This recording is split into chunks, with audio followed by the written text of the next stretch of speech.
Hello everyone, my name is Notepad Anon, and I write games for fun. So, we are working on Hearts of Darkness today some more. Last time we finished Domna Shijiri, a expansion you could call it, on the Yugoslavian Civil War. And today we're going to be working on I'm going to try to pronounce this and probably fuck it up, Yige Zhonggu, which is One China, which is about the Chinese Civil War as well as the Warlord era, combining the Warlord era as well as the Second Sino-Japanese War, because both of these are kind of different in their own way. Cool. So, as you can see, this is what we're going to be working with right here. And I already got the boring stuff done, as you kind of see here. I got all of the writing bits done, as well as general notes. It's just a really cool piece of artwork that I found. It's not for anything. I thought it was like a game or something, but it's not. It's just a piece of art. And I've also set up all of these and what we're going to be doing.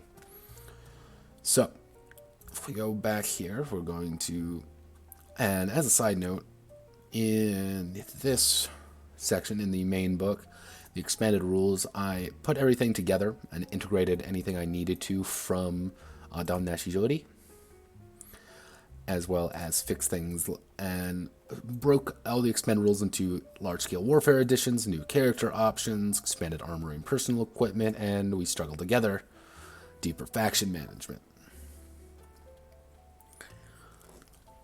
Just to make things a little bit easier to do. Let me just check. Everything is Gouda. Bitrate's being a little bit chippity-choppity, but that's fine. There we are. We're listening to night cafe music, jazz lounge music, relaxing music for work, study, sleep. Something nice. I'm streaming a little bit later than I usually do, but that's on purpose because I was waiting for a phone call. Alright, so what are we doing in this one? We're going to go down to, we need to go right, where are you? There we go. Nope, that's not it. Scroll up. Ah, right here. We're going to use the US as our simple example. I should actually put in, all these are heading 4.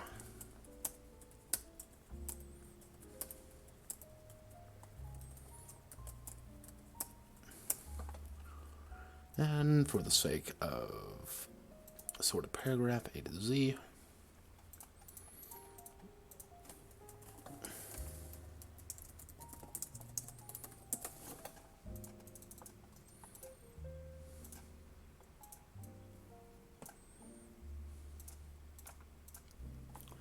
now roughly speaking, this expansion is taking place from about, if we scroll all the way up here, 1914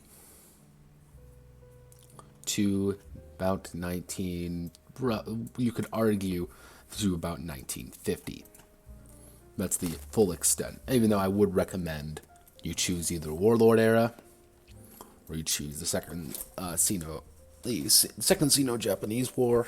Pretty much play as part of the United Front or be a Warlord. That would be my input on the matter. So if we scroll down here, these are all the governments in the Warlord era, so it's going to be 1914 to 1928. And for the Russian Empire / Soviet Union. Actually, when did the Russian Empire, Russia, 1917. So yeah, for 3 years you have to deal with the Russian Empire, and then after that you deal with the Soviets. So, ding. So we're going to make a note here. I'm going to bump up my notepad document as always. Now we're going to make that 24. And how does that look? Perfect. That's what I like to see. So, factions influence. In the year In the years of 1914 to 1950, the people who ran the world are very different than they are today. Appealing for assistance is appealing for international recognition as well as support for your ideology.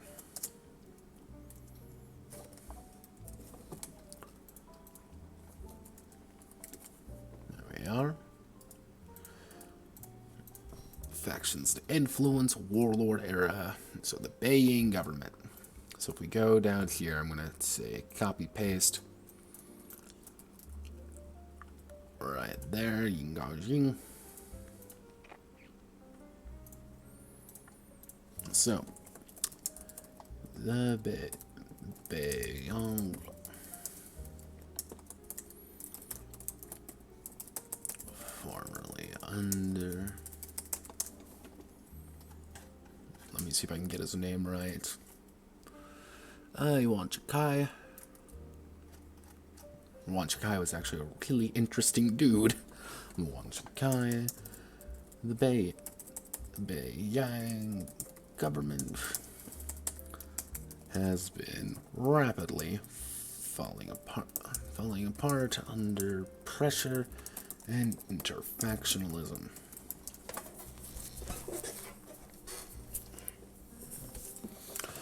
But the overwhelming power of the government's forces, as well as resources, makes them a useful ally. The Beiyang demands support and resources.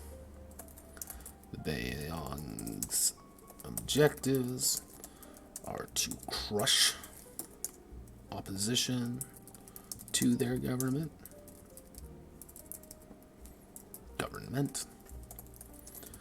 The Beiyang, while divided, can muster a significant force if tempted out.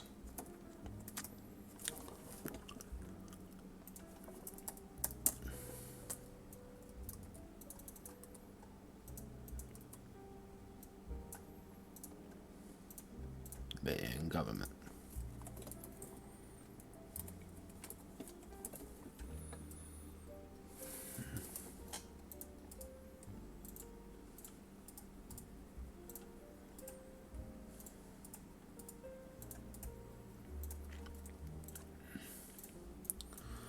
And the Chinese Communist Party. Actually, let me see. CPC. China. What is the Communist Party of China? Oh, Chinese Communist Party. Party of China.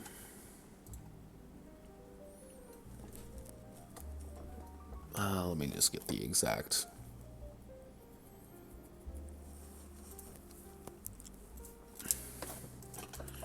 Like 1914 onward.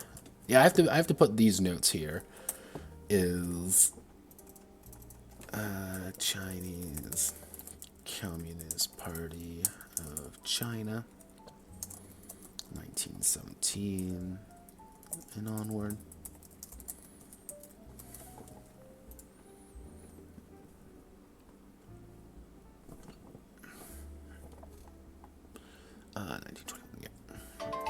1921 and onward. Ding ding, hello.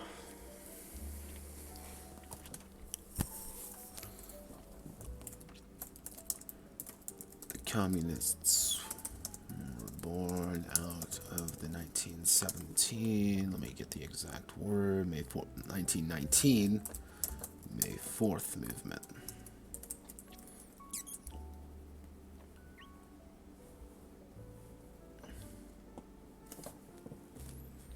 Let me see.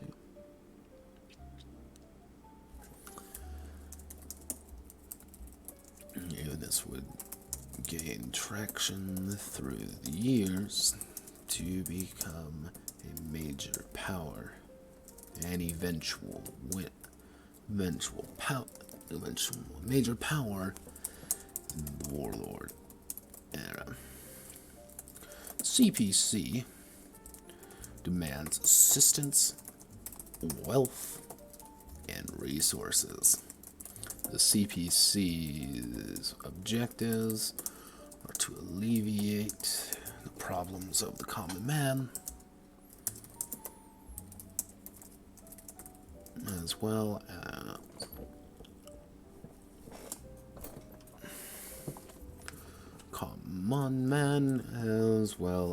as stop tyranny. The CPC will intervene if peasants or lower class individuals are being threatened.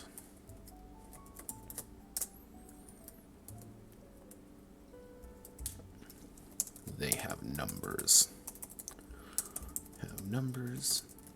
And allies.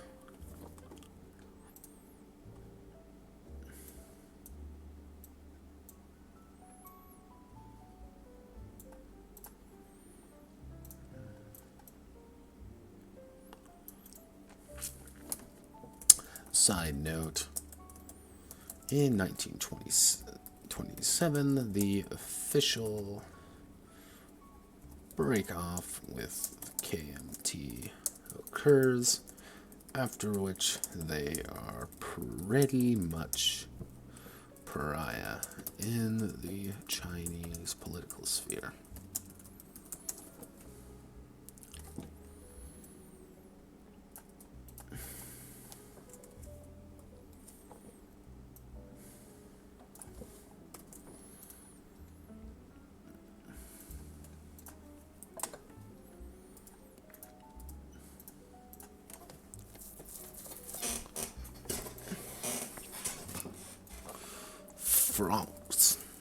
France. Power of France is one of colonial ties in Indochina, as well as foreign investment. Well, they won't directly intervene. Volunteers and resources will always be appreciated. The French ask for resources and wealth. French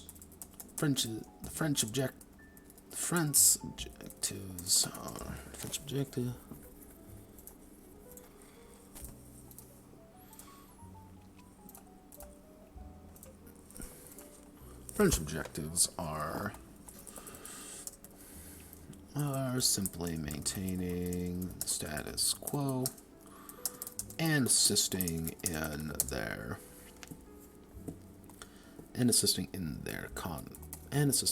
conflicts.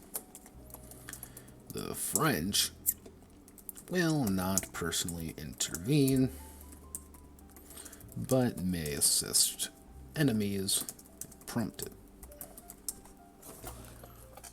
Side note, the French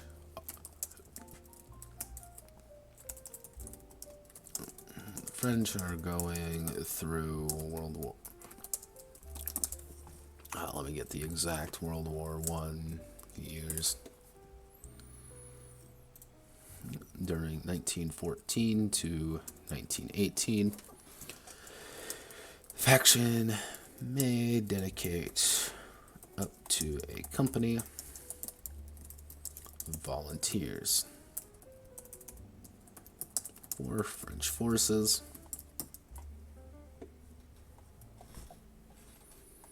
Actually, I should ask World War I volunteer.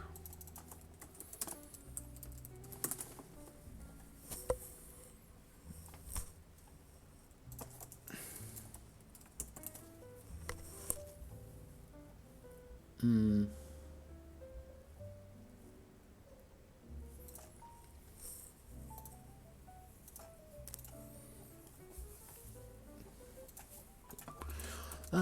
faction may dedicate a company of volunteers to French forces to have them increase their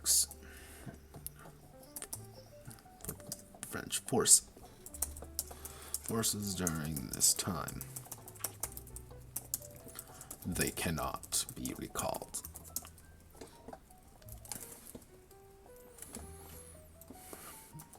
That's going to be one mechanic I'm going to be kind of fiddling with during this time, is pretty much effectively volunteer forces.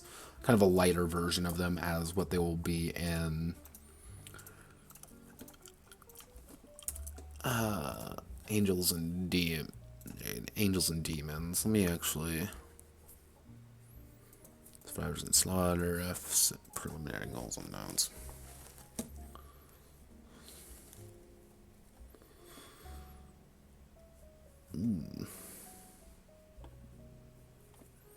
No, I think I'm going to make this kind of its own individual volunteer. Yeah, it's going to be its own specific thing for volunteer forces. But then in Spanish Civil War, I'm going to expand the system out a little bit to make it a little bit more, dare I say, palpable.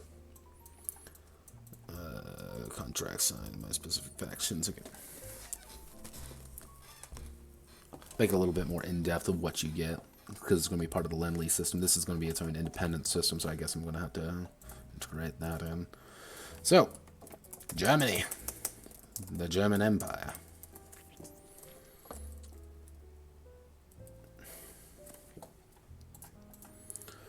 We are dealing with German Empire. 19 until 1918.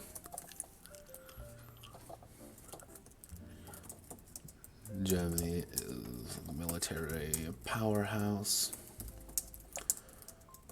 Europe. Powerhouse of Europe. It's an impressive industry, industrial capability, impressive military,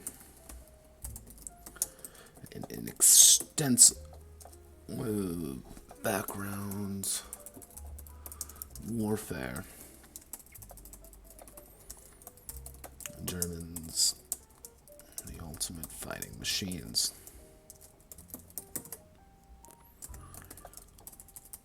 The Germans ask for resources and wealth. Germans' objectives are hampering British and French investments in China. Germans will not personally intervene, but may dedicate military officers to assist any allies in the region.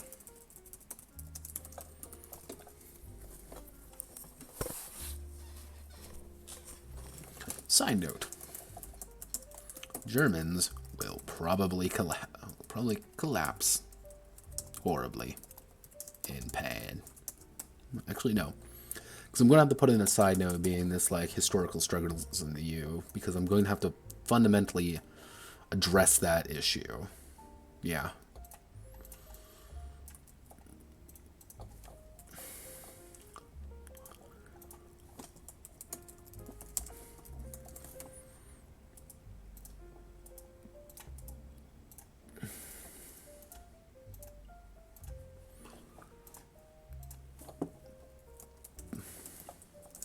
Possibly.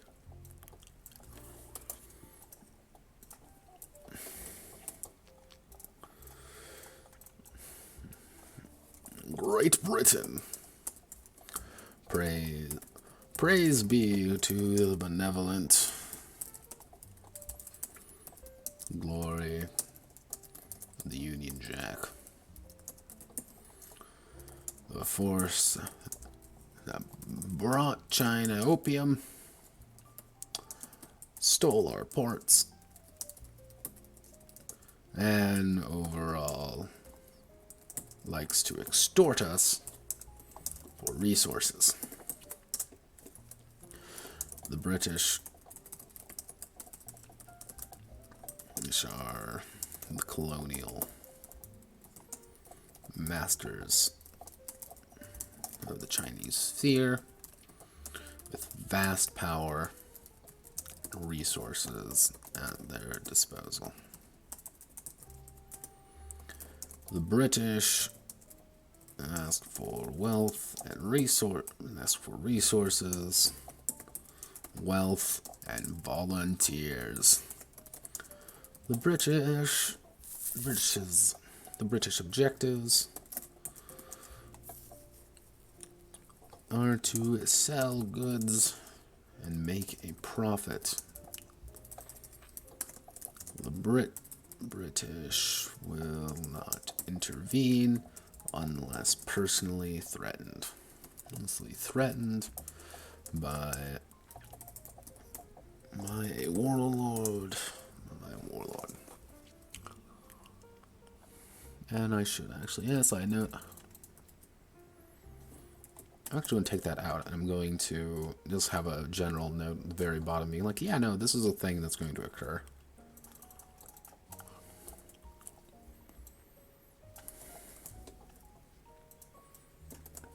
I should actually ask, because inevitably it's going to come up. Empire.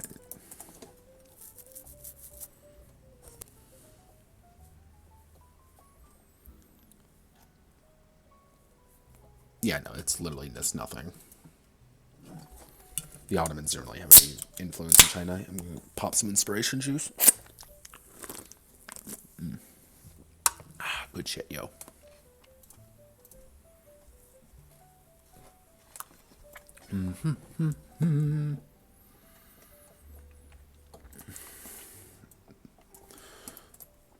Japanese Empire.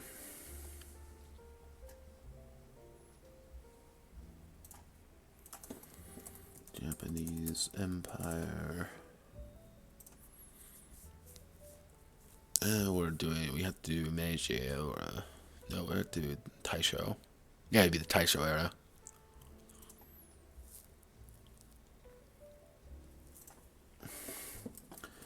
Emperor Taisho sits upon the throne of Japan.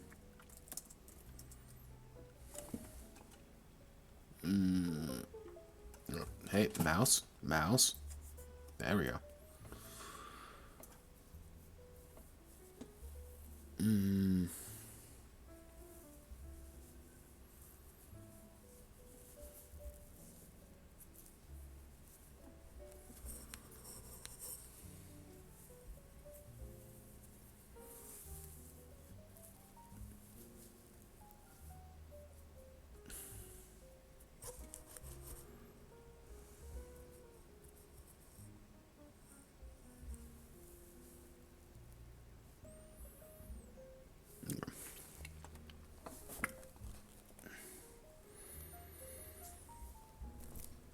So, this Japan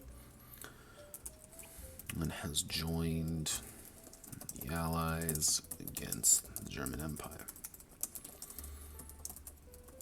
There have been fighting in the Pacific for German holdings and to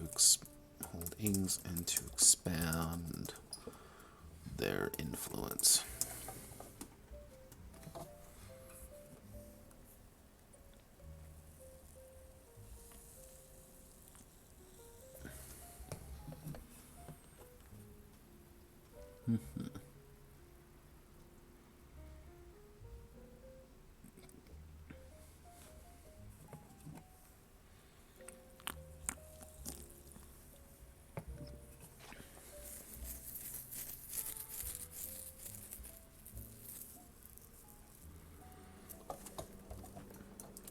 Times are hard. these as a wave.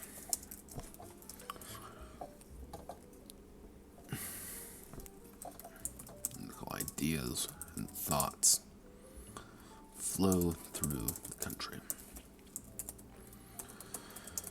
Japanese ask for resources, wealth, and volunteers.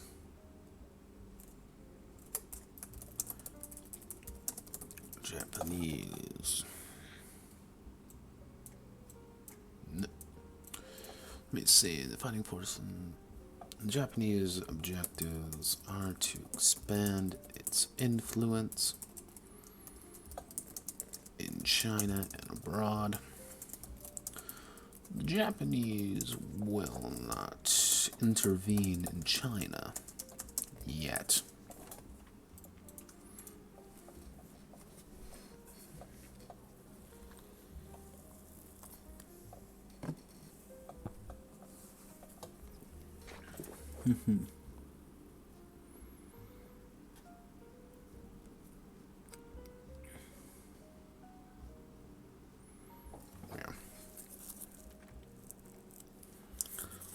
Welcome to Japan and nationalism. Taisho sits upon the throne.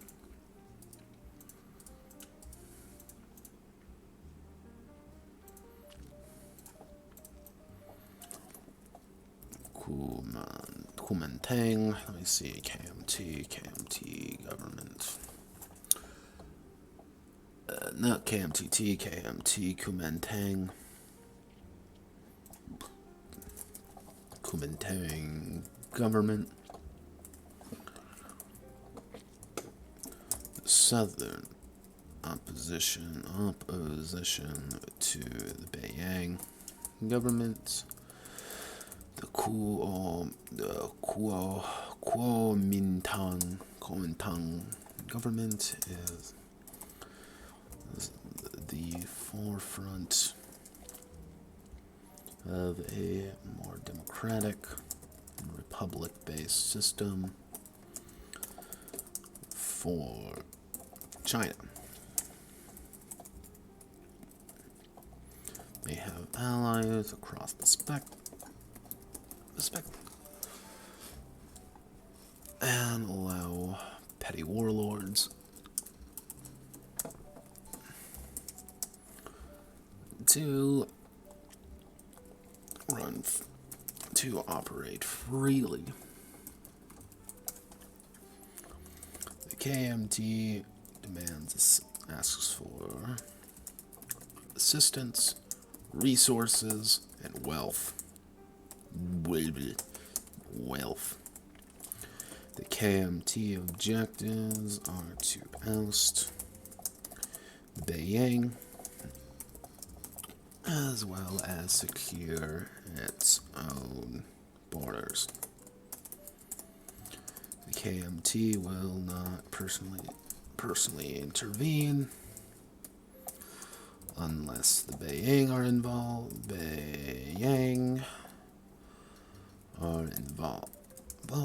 Or their holdings are threatened.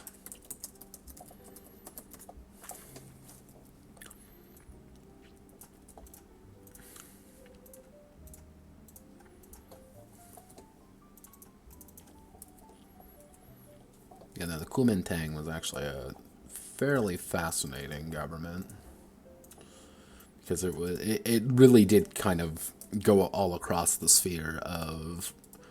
It was pretty much everyone who hated the Beiyang, as you can sum up the KMTs. It's like, do you hate the people up north? Yes, all right. Follow me. We're gonna fuck the Beiyang up. Russian Empire. So actually, what I'm going to do is going to do Russian Empire to 1917.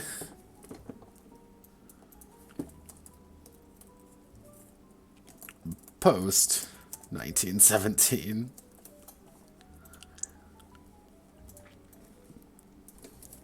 Russian Empire.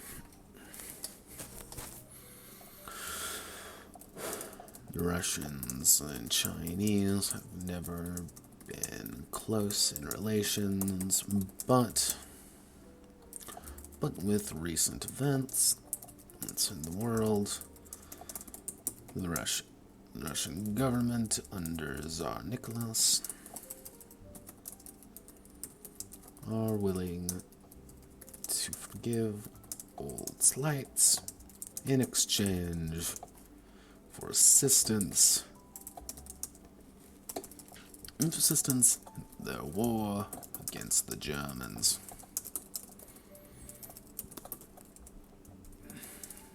The Russians ask for resources and volunteers. They don't really give a shit about anything else. The Russians' objectives are to remain neutral, are to keep its Siberian frontier. Oh god. Oof, Christmas Christ, I hit something I was not supposed to.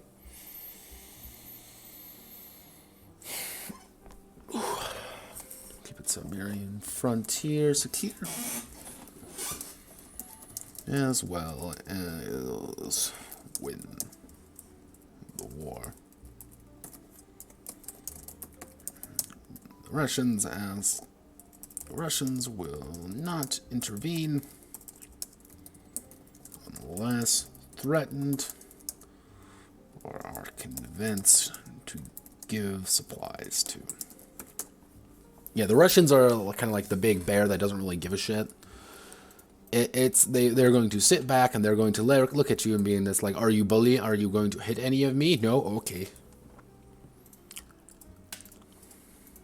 I'm going to do a side note. If the Russian Empire falls,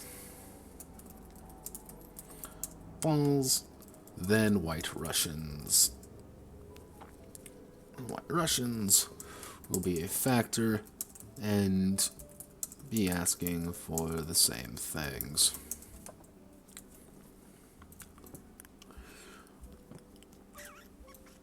The Soviet Union. The Soviet Union is New Russia under the charismatic Vladimir Lenin. The Soviets are willing and able to send assistance abroad to spread the revolution by fire and blood if necessary. The Soviets ask for wealth, resources, volunteers, or adopting their ideology. The Soviets' objectives are to spread the revolution to everyone. Soviets will not intervene unless they are forced to or one of their communist allies are threatened.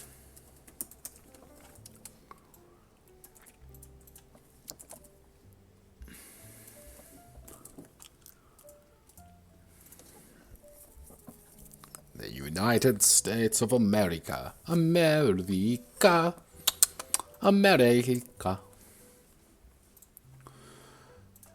We don't have that many left. So, USA. Actually, I have oil and hate.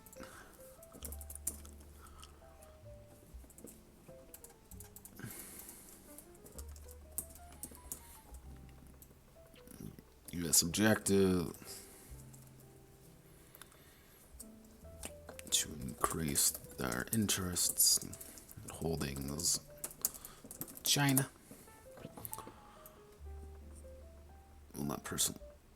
Will not personally interfere unless their own people are being threatened.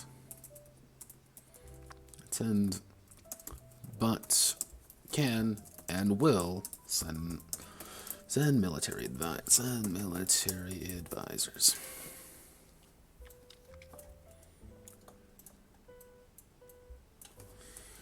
The United States of America is the up-and-coming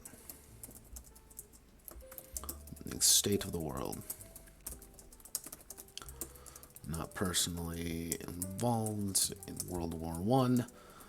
Their booming industry and powerful cultural impact is leading to a new age of American-centric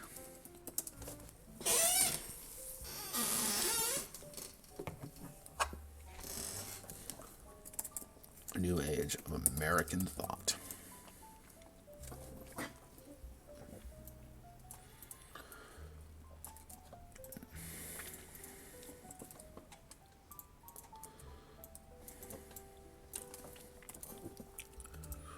Cultural impact. And when did the U.S. enter World War I? They entered in 1917. Actually, not. It's the world, up and coming state of the world, with powerful army and even stronger industrial base. United States is in a prime position to become the next hegemon after the British, French forces kill after the Europeans kill themselves in a dangerous, bloody war.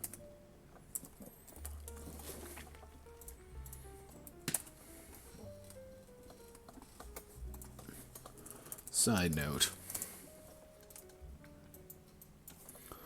U.S. stock market crashed 20s.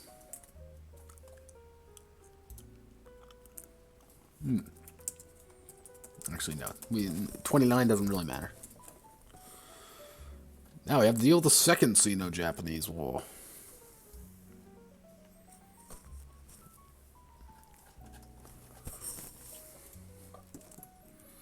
(1935 to 1947).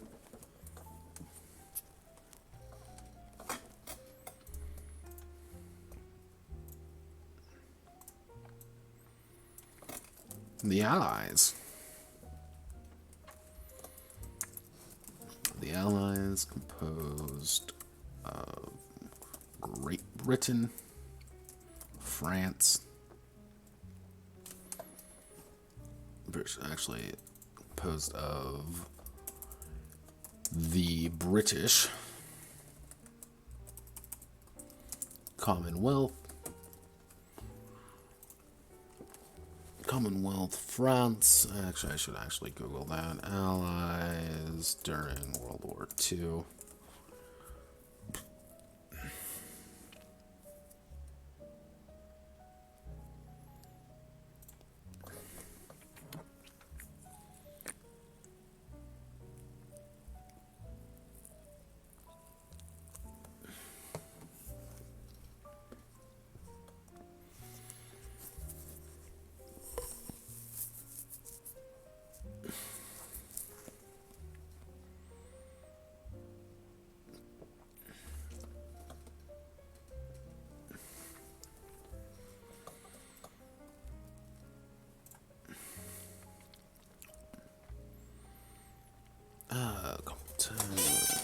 The Allies was British Commonwealth, France.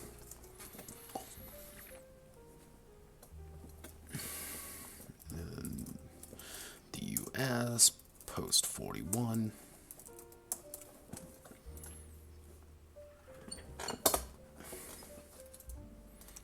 Post post 42. Post British Commonwealth, France, and the US, post 42. Well, the forefront force against the aggression of Nazi Germany of the Axis. Aggression of the Axis and nationalist sentiment in the world, along with their allies in the Soviet Union. The Allies play a major role in the world to come. The Allies ask for wealth, resources, and volunteers.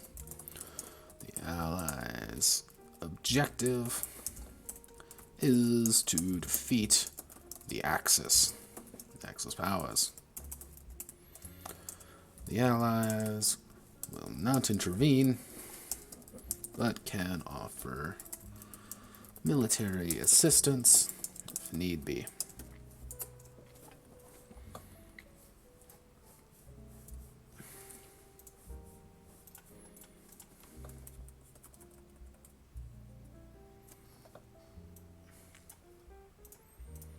Sorted paragraphs, there we go.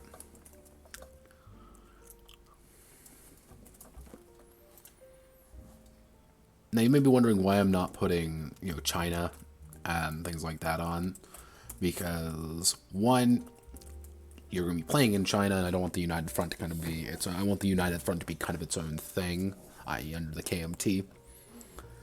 And I also want it to be kind of have that more. China kind of fought its own war in World War II. The Allies were definitely a major assistance, don't get me wrong, but it was very much Chinese versus the Japanese, and if China fell way too early, Japan could have done a lot of terrible things to Russia's Siberian front. But China held the fucking line. Give them, if you give them credit for anything, you got to admit that the Chinese held the line pretty significantly, and they fought like hell and paid for it in blood. Trust me. The Chinese did pay for every inch they gave up in blood. It's not a pretty sight. But they actually had a strange relationship with the Axis early war. Because the Germans didn't quite know if they wanted to ally with Japan initially. So, and they kind of needed the resources that China had. So it was this kind of inadvertent, kind of bizarre friendship between the KMT, the nationalist government at that time, and the Germans. So kind of having the Axis in your court is kind of its own value. The Axis composed of the German Reich,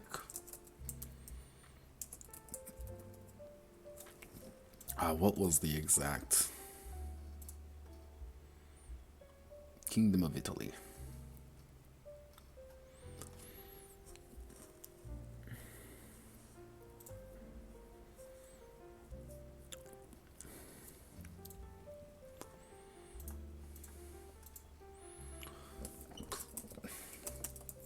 Italy.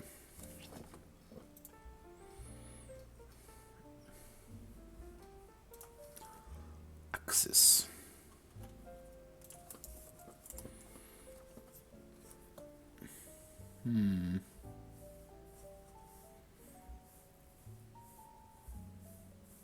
Axis powers.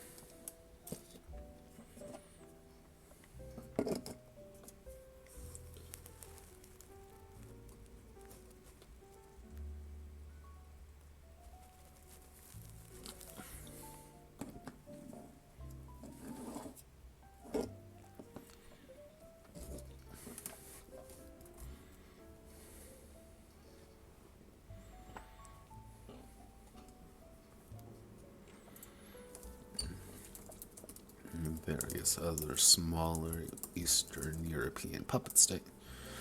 European puppet states.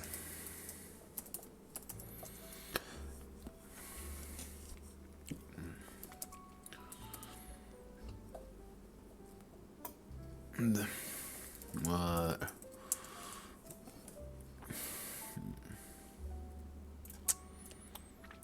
The force against the old world order of the Allies, trying to instill a new, pure state of government upon the world.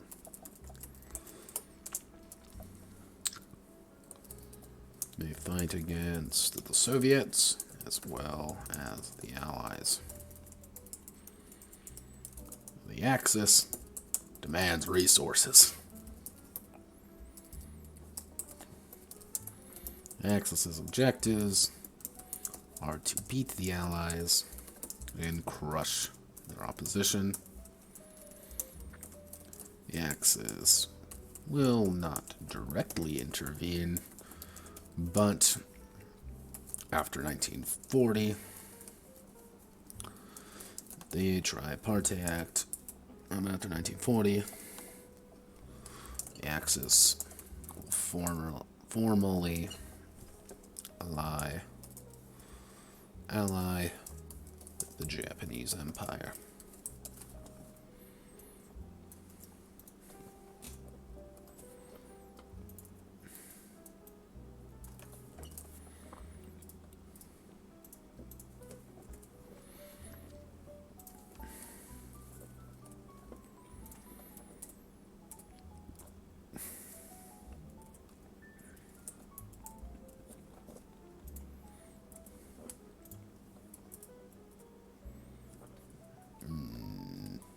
I can't fit everyone on there. So actually what I'm going to do is bump. Axis. The Axis. And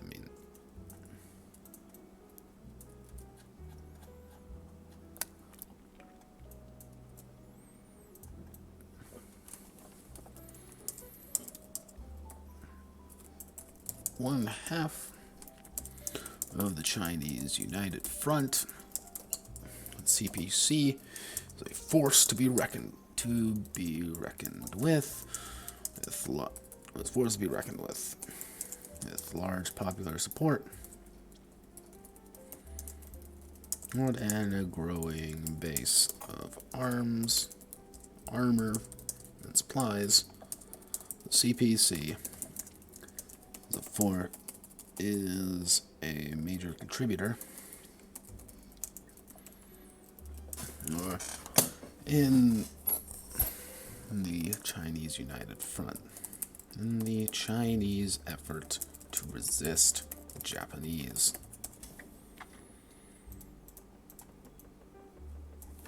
Side note, the CPC dislikes anyone who doesn't follow their exact way of doing things,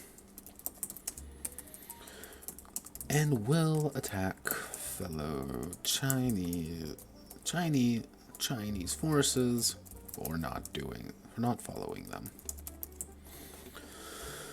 The Japanese Empire. So we're going to go back up to Japan, Kuomintang, Japanese Empire.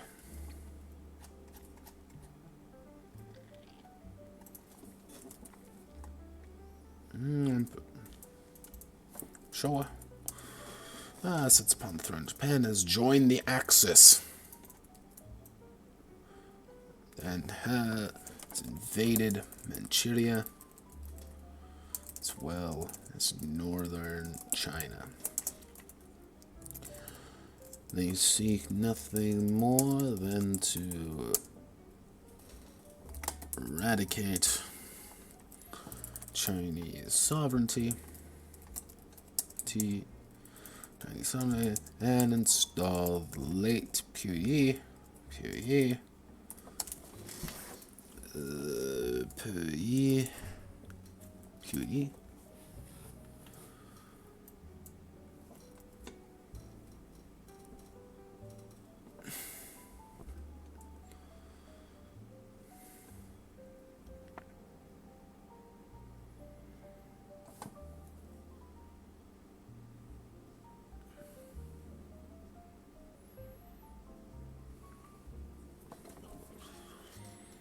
Puyi. Install the last Qing Emperor. Puyi. Puyi.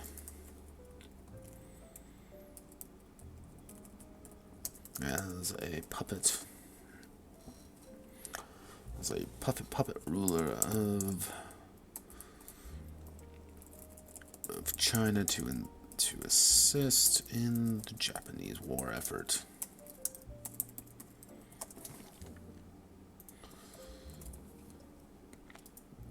The Japanese will not intervene. Japanese are actively invading. Chinese objectives are to capture major points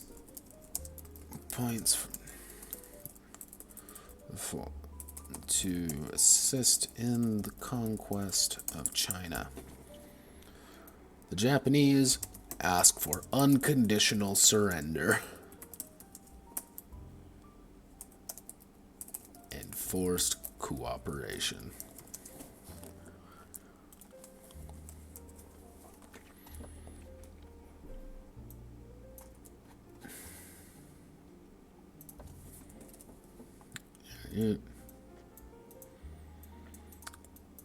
The tyrannical Joseph Stalin.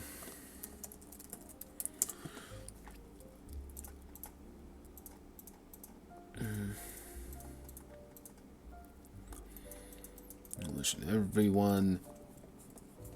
Spread the revolution to everyone and crush the Axis. Soviets will not be forced to when their communist allies are threatened, but will assist in crushing Japan. And now we deal with the KMT. Let's go all the way up. Kuomintang government to Control C. Scroll down back to the KMT and Control V.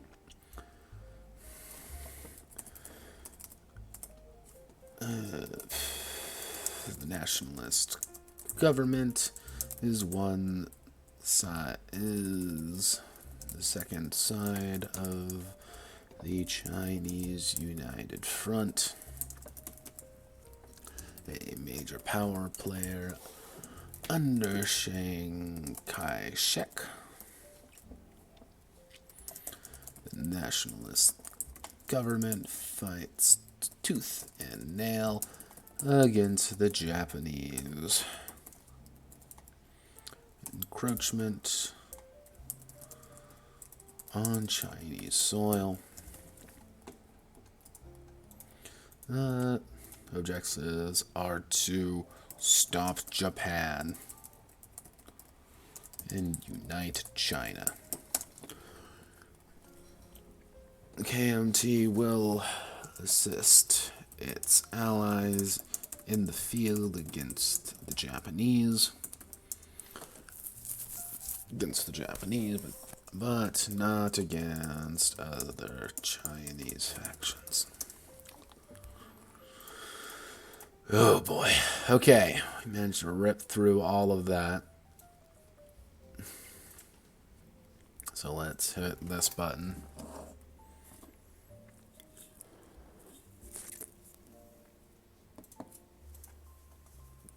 Into the early 1900s and how China got the worst of them.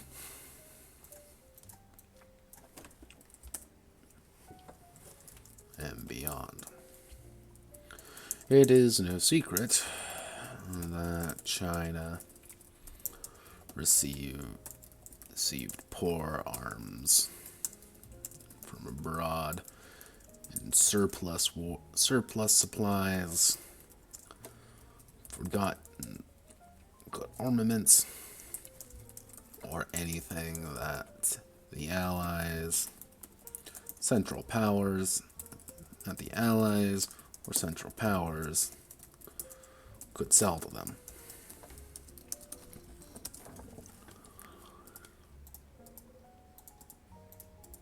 Surplus supply.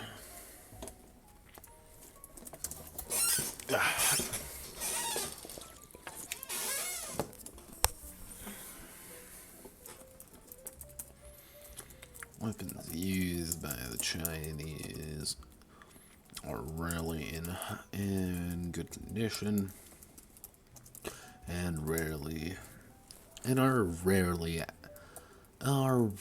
in good condition, and often mismatched and often mismatched. To represent this, as well as to represent the older degree of firearms in the era, the new armory looks like this. So we go to Hearts of Darkness Working, we scroll all the way up, and we're going to go to Equipment, we're going to go to Weapons.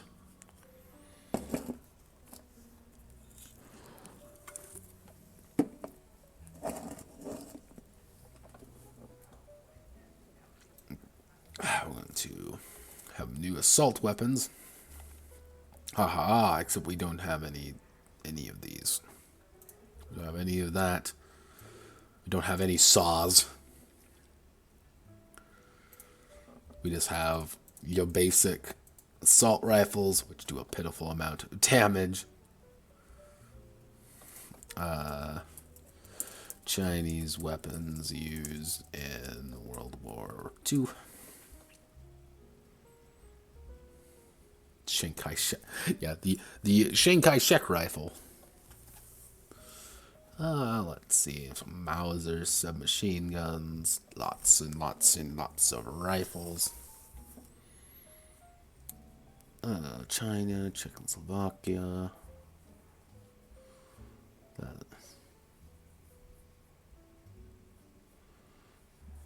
Next one.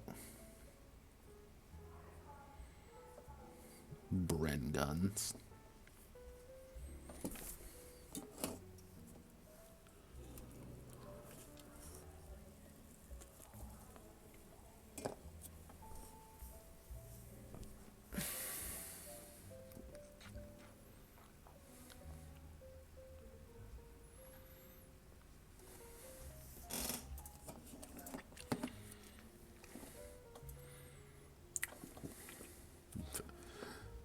Yeah, no one gets any light machine guns. It's a no-no.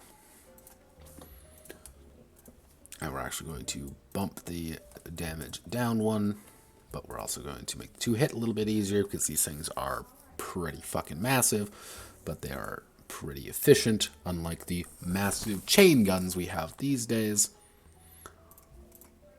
Okay, now we go here to handguns. Handguns remain relatively the same, except we're going to bump everything down by 1.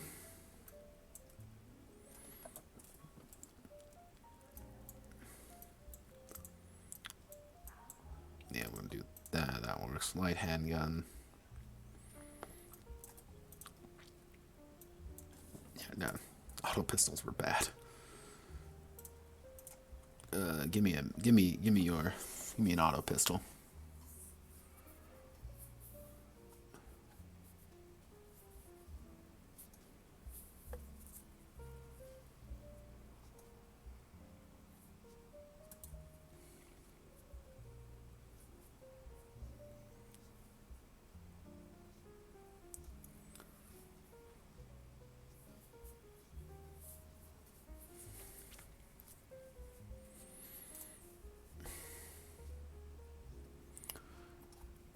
Give me a look. How much bullets do you have in you?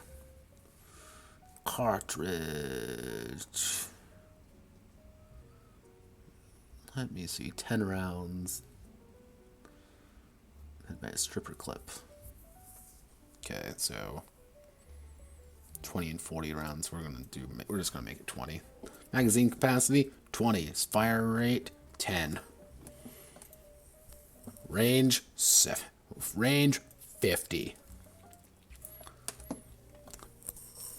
pretty much using an automatic Mauser at that point. Light handguns, revolvers. Handgun. Bump it up to 10. Revolvers. We'll make 6-shooter revolvers because that's what we do here. And Hearts of Darkness rifles. Battle rifles. What do you think this is? Elite bolt action rifles are the way to go.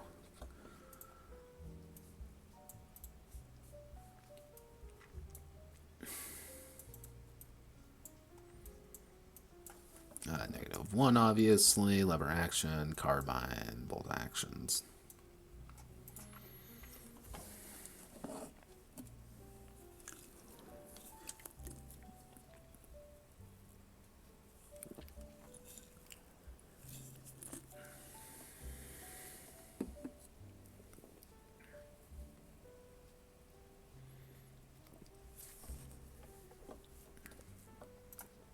Give me give me my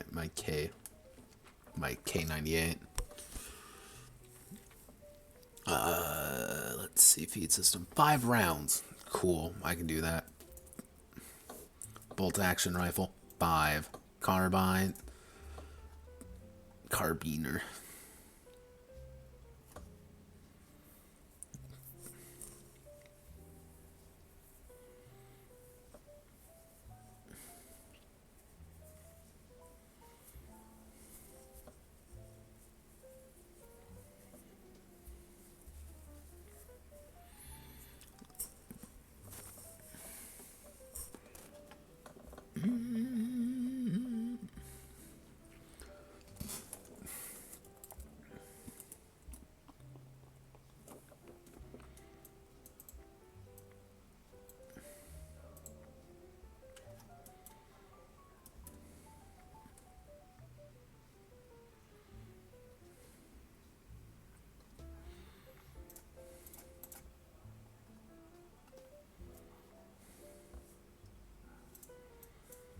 Yeah, I think this works. And actually what I'm going to do is I'm going to go up here for assault, make an assault rifle.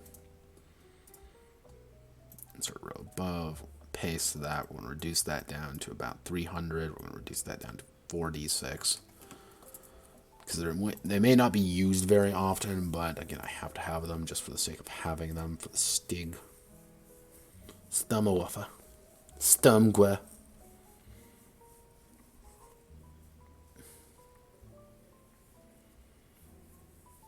Storm rifle. There we go. Stig 43, 44s.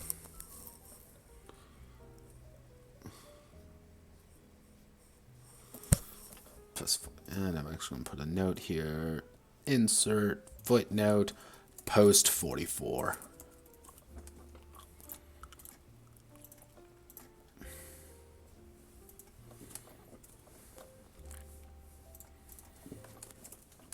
Yeah, you're going to be using bolt action rifles. Bolt action rifles are about the extent of what you get. Let's see, we got rifles, shotguns.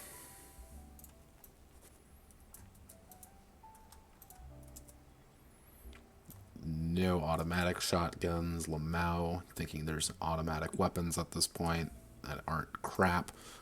Coach guns, pump shot. I'm going to take out the pump shot.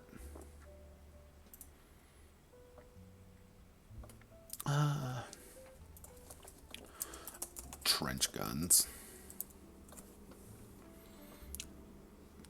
Trench gun. Tell me about the trench gun. Combat shotgun.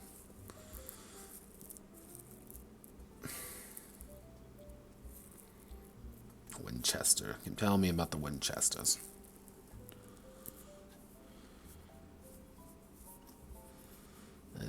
List of combat shotguns.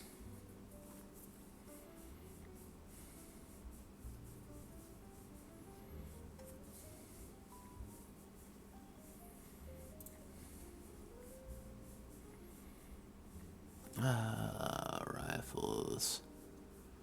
Carbines. in active service.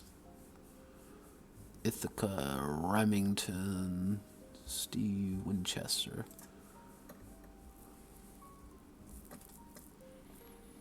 Gave 5.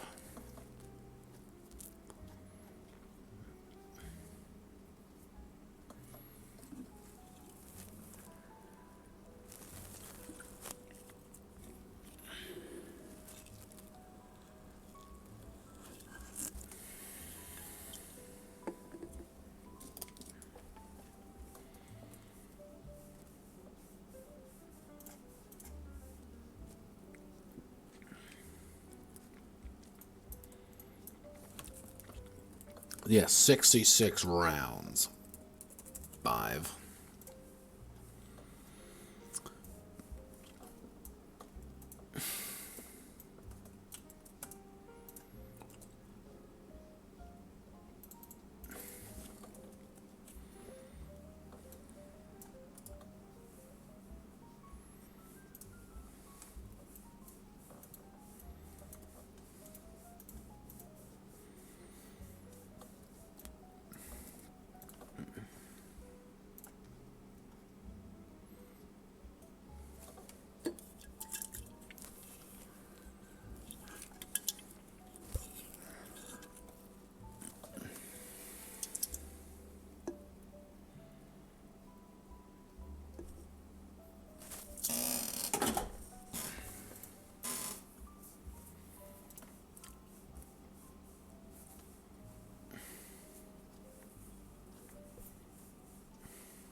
And we need to add melee weapons in, don't we?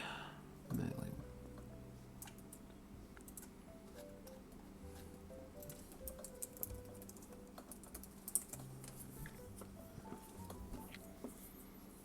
Shang Dynasty, Han Dynasty, Song.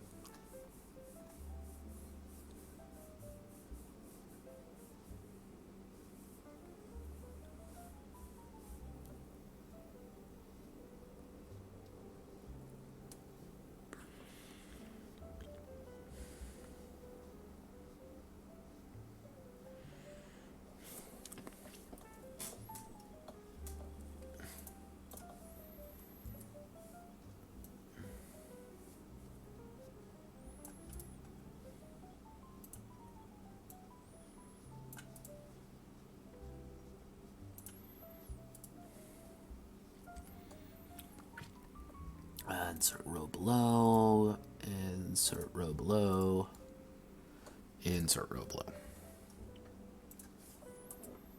There we go. I said, there we go.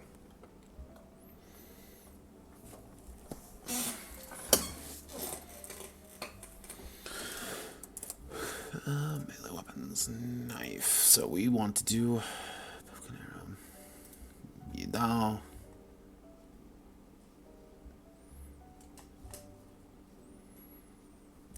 Ching.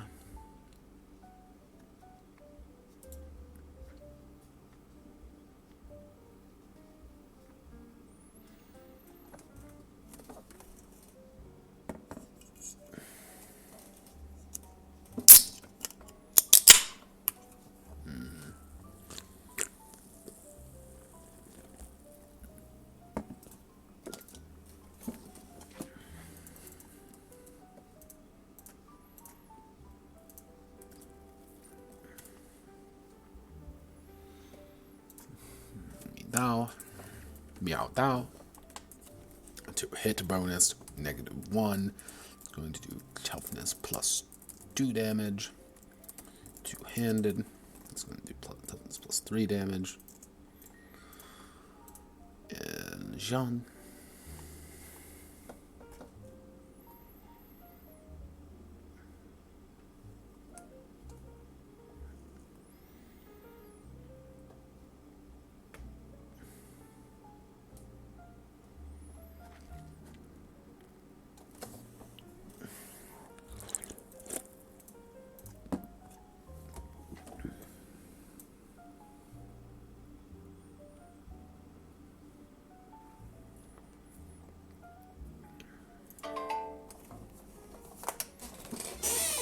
Hello, phone.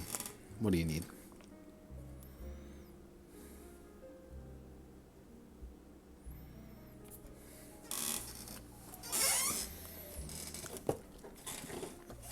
Jean. +1. Toughness +2.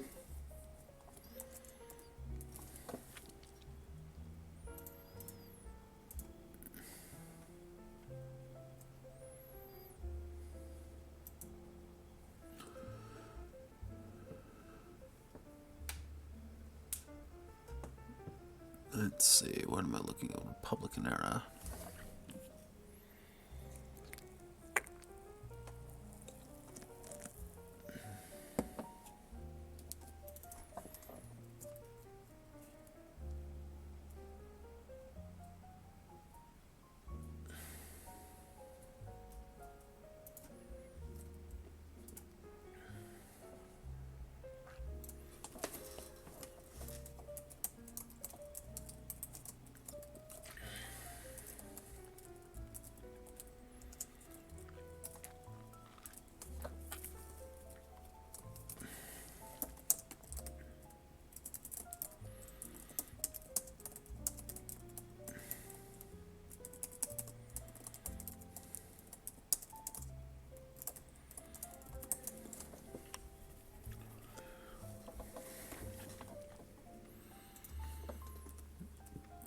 Oh, yeah.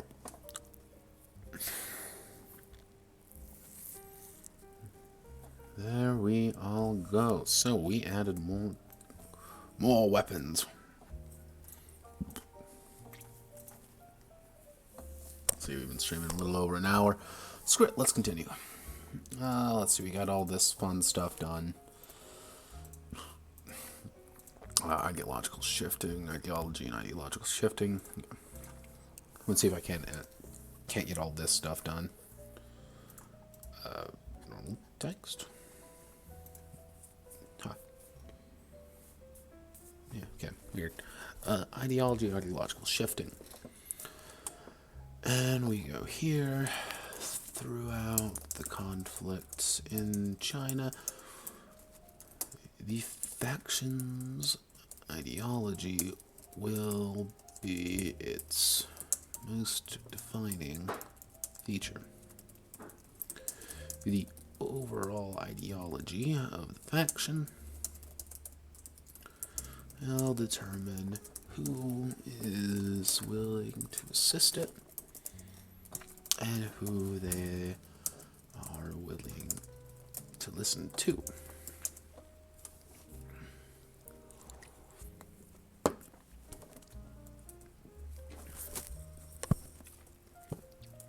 This is on a sliding scale, as your soldiers will become more favorable to one side or the other during the course of their conflicts.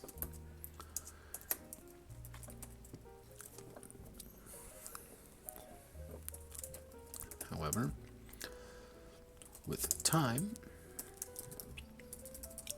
the ideology of the faction may shift, causing them to support the other side. So, Warlord era. The struggle between the KMT and the Beiyang government is one to determine who should rule China. KMT preaches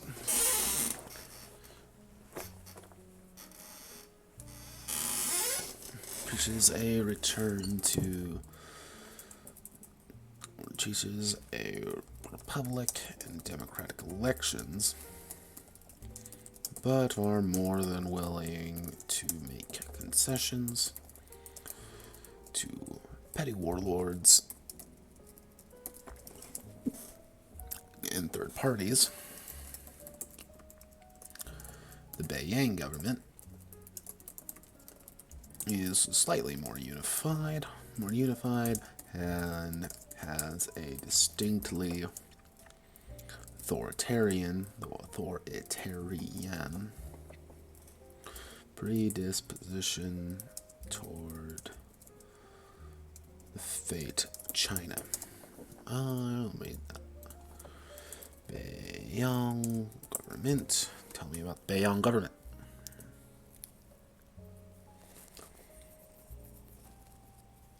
Beginning of the warlord era.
Yeah, the faction can have a more neutral approach toward its factionalism during this time, choosing not to ally with either the KMT or the Beiyang. Neutrality is its own poison, however. As well, you may not enjoy. Well, you may not have the problems of either faction.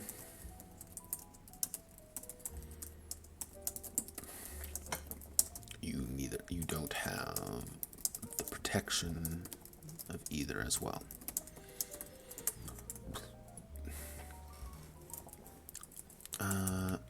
Second Sino-Japanese one.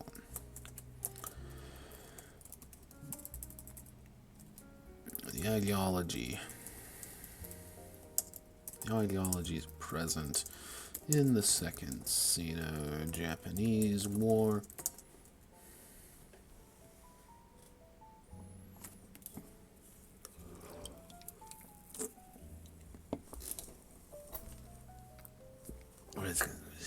Second.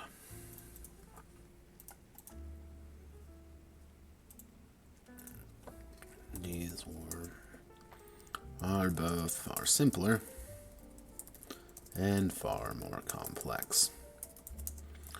In the Chinese United Front, the CPC and KMT both fight against Japanese Empire and its puppets, but also oppose each other. One on the left, and the other. One supporting communism, and the other supporting a Chinese liberalism, the other supporting the Chinese nationalist government, the Chinese nationalist government. And the Chinese Union.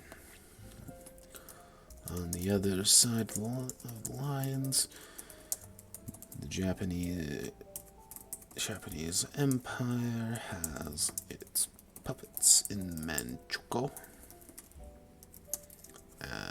And Manchukuo and Manchukuo.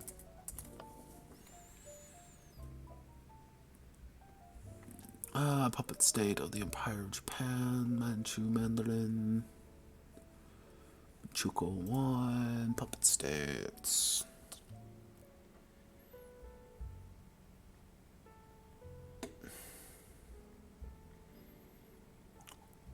What? Population, economy, transport, popular culture.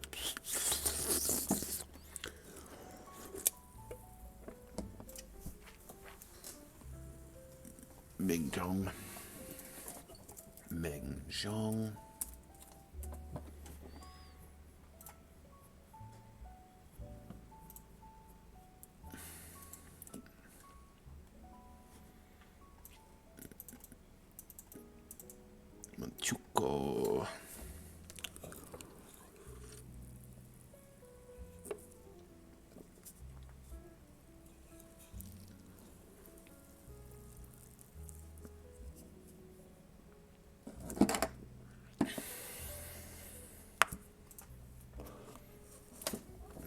Manchukuo and Mingjong. And Mingjong. Mingjing. It's a united autonomous government. Mingjing and Mingjing.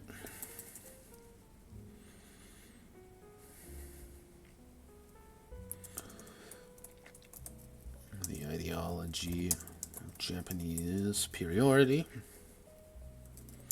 as well. Spirit of Japanese imperialism, as well as is not a popular sentiment, but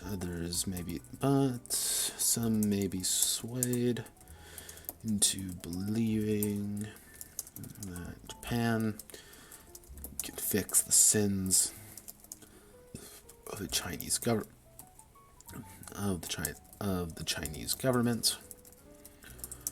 Alternatively, Manchukuo.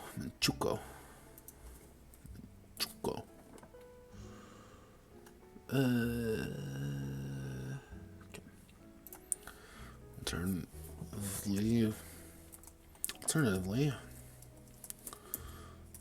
Manchukuo and Mingjong both present an opportunity for an autonomous government, as well as a reunited Qing.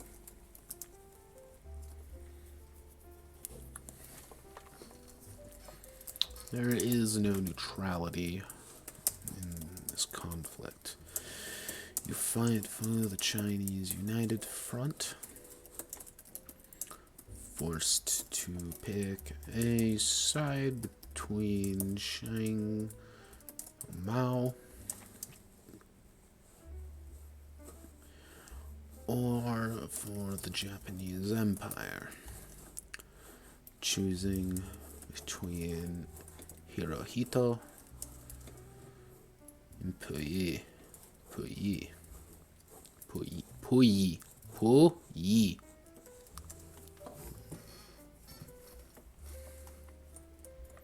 How this system works.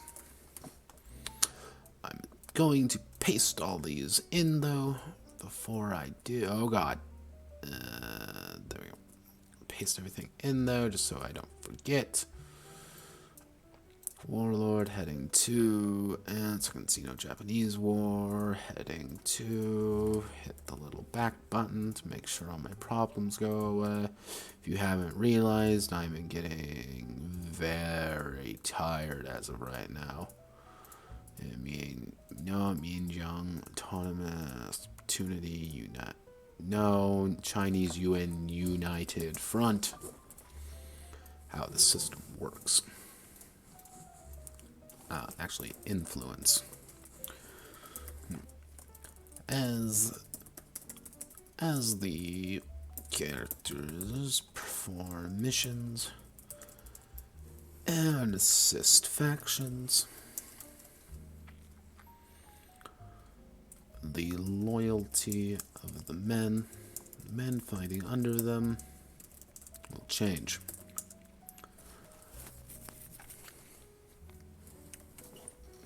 Each platoon, actually each company, will have its own disposition. However, each one will gradually shift toward a single ideology. Every objective completed for a faction will increase everyone's opinion, increase all companies' disposition toward that faction, toward that ideology.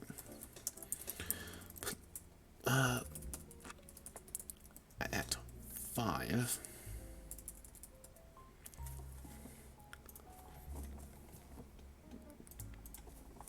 on a scale of -5 to 5, actually -10 to 10,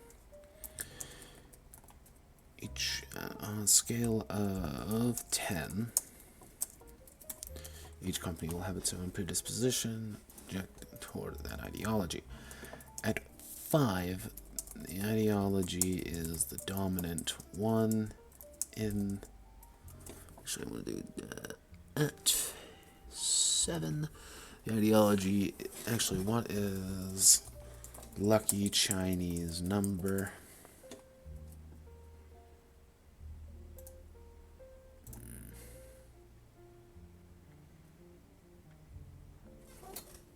There's one lucky number.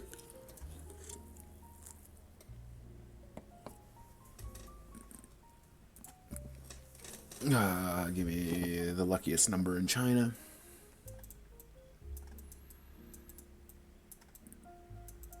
Okay, number 8.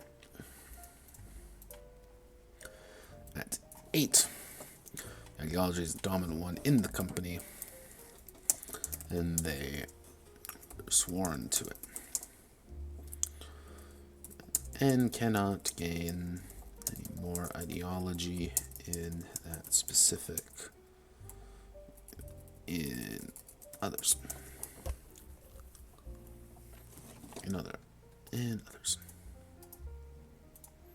Let's get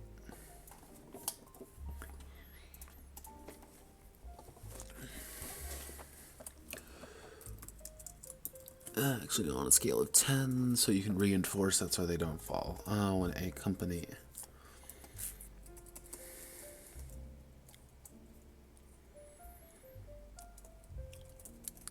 after 8, the company,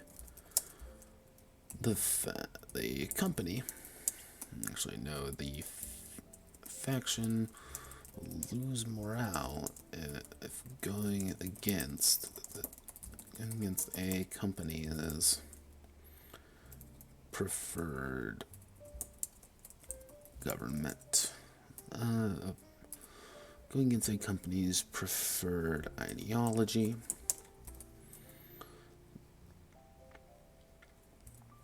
I'll lose 1 morale of going against a company's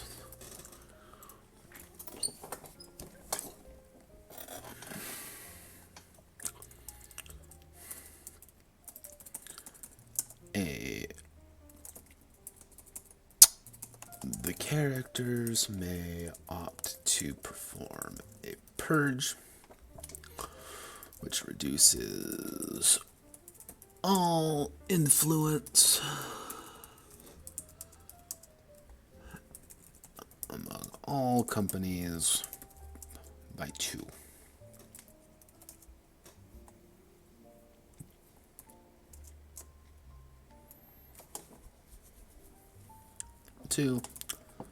But lowers morale. No, by 2.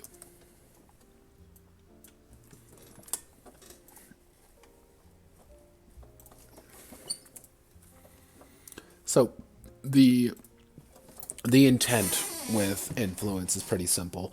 It's that if you are, let's say you're in the Second Sino-Japanese War and you're fighting on the Chinese side, and you do a lot of missions, you do a lot of favors for the CPC, your men are going to be more inclined to side with the CPC on a lot of different things. So if suddenly you go against what they want, if they ask you, you must complete this objective, or you must attack that other Chinese group, and you as the character say, no, we don't want to do that, that's not what we believe in, and you have companies that are more in line with this, more in line, suddenly your morale tanks and everyone deserts you.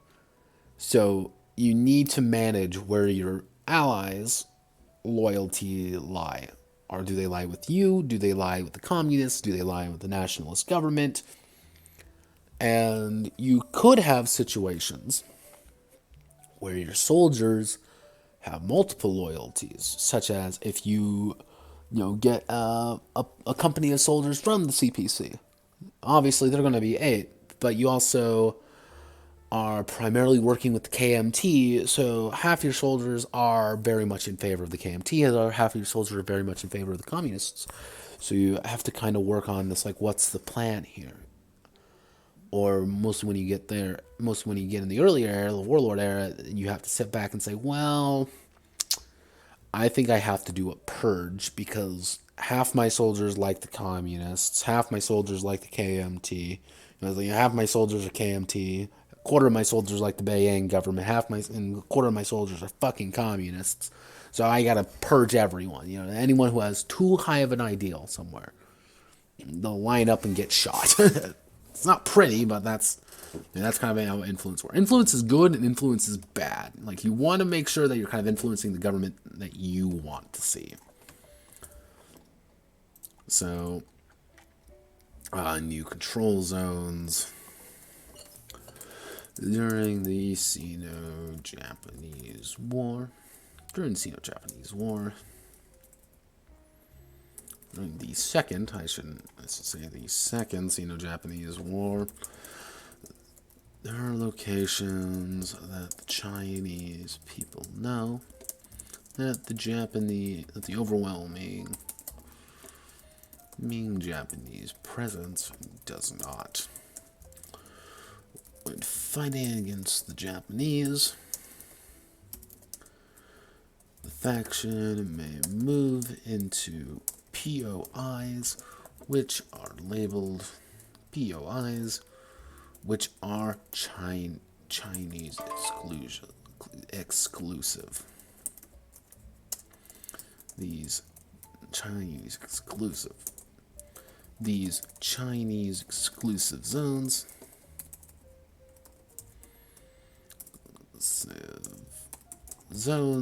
are often cultural or tactical zones, POI, that can assist in the fight against Japan. Certain actions in these POI may trigger them to become exposed. These exposed POI can then be invaded by Japanese forces. All right.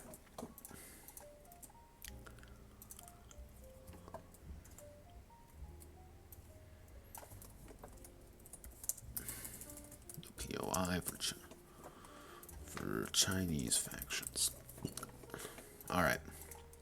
So that's what we're going to do today. We've been streaming for about an hour and 40 minutes. So what are we going to do tomorrow? We're going to have to write some rules on the nature of changing history effectively. Because one thing I want to do is what happens if is going to be a big thing. What happens if? And what that means is what happens if by sheer chance Germany wins World War I? What happens going forward? By sheer chance, what if the Axis wins World War II? What if X, Y, or Z happens? And I want to write effectively a fairly long side note and kind of almost section on feel free to edit history. You know, this is, ultimately this is not exactly a full-on historical game. The fact that the characters are there make it alt history already. And them fighting there makes it this new struggle. What happens if Chiang Kai-shek dies during the Northern Expedition? What happens to the KMT? What happens if Mao Zedong doesn't make it along the Long March? What happens if the communists just all get fucking killed? Or, hey, what happens if the Japanese are driven out of... Oh, God, 1 second. Are driven out of China, but you decide to keep fighting for Manchukuo. Manchukuo Meijing. So a lot of these what-if questions need to be kind of answered. I'm also going to write a section on volunteering during World War I and World War II, and how that kind of affects your units. Pretty much what my idea is you can dedicate a unit up to a company and to fight in World War I, World War II, and effectively it's going to be a flat roll every year. They're in conflict to see if they a survive, and see if, well, effectively if they survive. If they every year they survive in the conflict, they go up in experience level. So if you may send out a couple of trained soldiers out to volunteer in France. You roll their die, and they succeed a few times, they suddenly come back professionals. Or they come back, these badasses. And suddenly you have a really good company, but you're dedicating a company to it, which there's a very good chance you'll lose. So it's kind of that risk reward. Like, do we want to dedicate some of our forces to fighting the Eastern Front, or do we want to save them and fight our own battles? So that's kind of what I'm thinking there. So thank you all for watching, and have a wonderful rest of your day.